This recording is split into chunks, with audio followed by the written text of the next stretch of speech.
Families living with an addict, there is anger, guilt, and yes, hope. Hope that they can get that special person on the path to a new life. But families who have lost loved ones face an even more painful path forward. A brother. His birthday was last week. And it just sucks not being able to celebrate it. A husband. We're supposed to go to the Penguins game on Valentine's Day. Just so much that he's gonna miss. A son. I feel very guilty as a mother. I just didn't know when Christopher started using. Gloria and Kevin Hapke lost their 22-year-old son to heroin last August.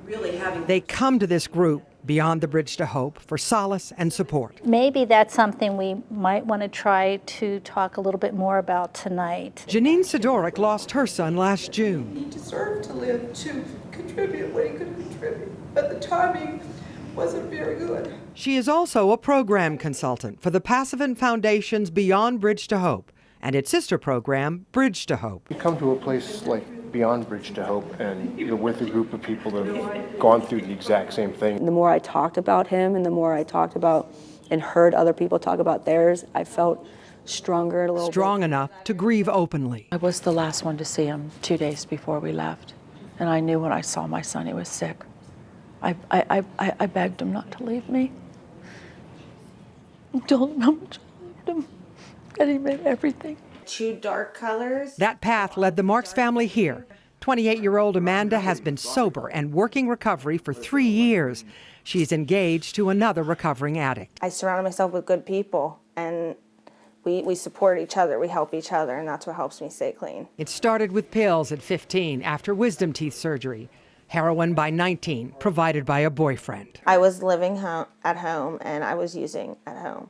I was using wherever, but at home too. When she was active, as we were getting in the way of letting consequences happen, our fear was so high that she was going to ruin her life. But the enabling stopped after Amanda's father came home from the support group. They said, we're not going to let you live here anymore. We're not going to give you any more money. You can't have the car anymore unless you go to rehab. After several years, Amanda finally emerged from what her father now understands is a disease. But, does it still sit with me? Sure it does. I don't know if it's ever going to go away. I talk to my dad about addiction all the time, and he just gets it, and he gets me. But in the beginning, families often fail to understand addiction dynamics. Families are usually doing something that perpetuates the addiction. But Plavin has this warning. I always tell families you have to keep contact with your loved one. I would not cut off contact, complete contact.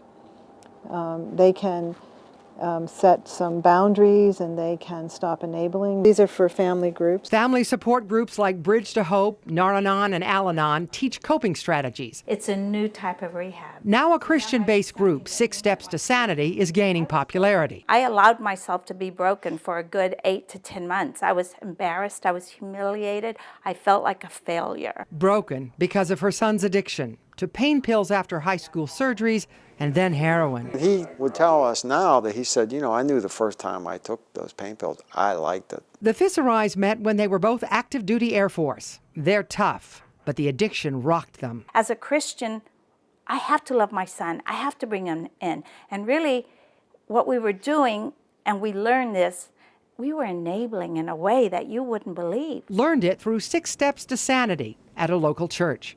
The program is based on a book by Allison Botke, and now Chico is a trained facilitator at her own Catholic parish. 6 Steps is about the families, about the parents, not about the prodigal. Isn't that interesting? Because we cannot fix the prodigal. The prodigal has to want to fix himself. Prodigal, addict. We could relapse too. And the Fisserais prodigal is now 7 months clean in Austin, Texas. Working currently at a rehabilitation center that he went through on his last time called Solstice Recovery. And so we're hopeful.